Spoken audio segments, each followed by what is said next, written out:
জনাইছোঁ খুব সুন্দৰকৈ কবিতা আবৃত্তি কৰিব। ধন্যবাদ।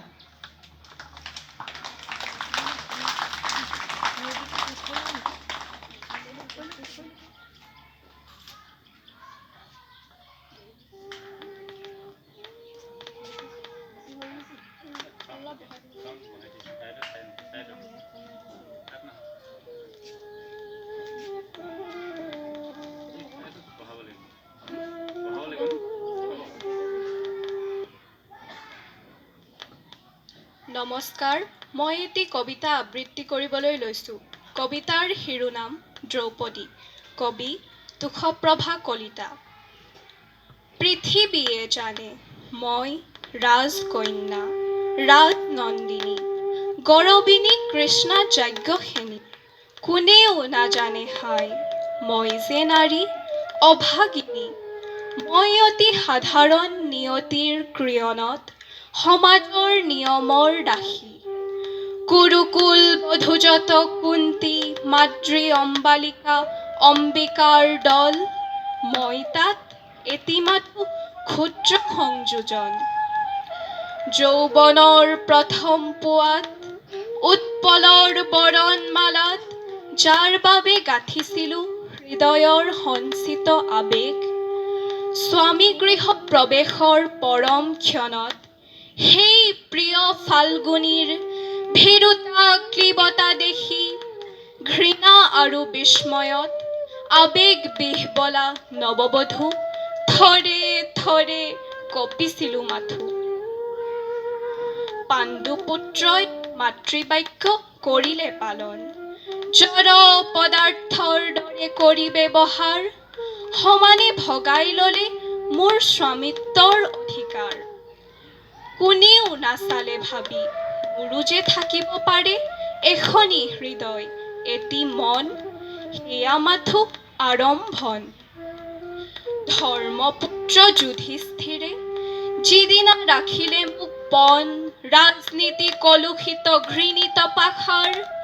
সেইদিনা মিলি গ'ল মাটিৰ লগত মোৰ নাৰীত্বৰ সতীত্বৰ যত অহংকাৰ।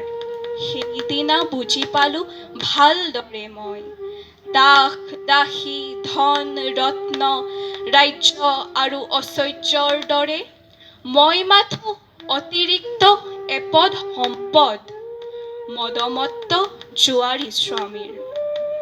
হায় মই যে কেৱল শৰীৰ, তথাপিতো ভাগ্যক ধিয়াই সুখে দুখে বনে ৰণে বিপদে সম্পদে সংগ দিলোঁ সেৱা দিলোঁ বিশ্বস্বতা। 5 পাণ্ডৱক দিলোঁ পাচোতি সন্তান। সিহঁতক দেও মোৰ আৰু একো নাই।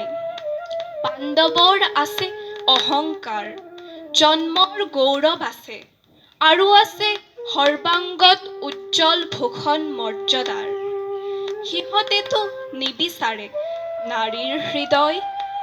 দ্ৰৌপদী সুভদ্ৰা আৰু চিত্ৰাংগদা উলুপিৰ পেল হৰিৰ অৰ্জুনৰ জন্ম অধিকাৰ।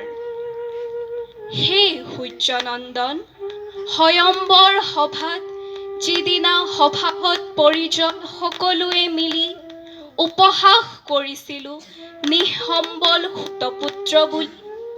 প্ৰত্যাখ্যান কৰিছিলোঁ অকপট হৃদয়ৰ প্ৰেমৰ অঞ্জলি। সেইদিনা হ'ল মোৰ বিচাৰৰ ভুল, ভুলৰ শূলেৰে বিন্ধা আজীৱন সেয়ে মোৰ ৰক্তাক্ত হৃদয়। আজি আৰু ভয় মোৰ নাই পাবলৈ, জন্ম মোৰ অসাৰ্থক, সমস্ত জীৱন মোৰ অনন্ত নৰক। নালাগে অক্ষয় স্বৰ্গ মৃত্যুৰ পাছত, মুক্তকণ্ঠে কওঁ আজি মই।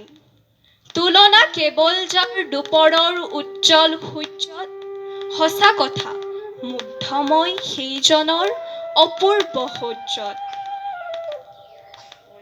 ভয় নাই দাতা কৰ্ণ, নোখোজো তোমাক প্ৰতিদান।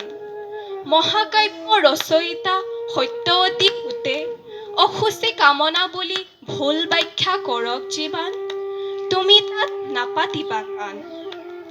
নাৰী যাৰ সংগী নিৰন্তৰ, সেই ক্ষত্ৰিয়ই নুবুজিলে জটাধাৰী জ্ঞান তপস্বীয়ে কি বুজিব নাৰীৰ অন্তৰ।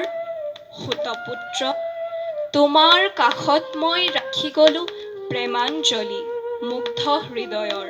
ধন্যবাদ।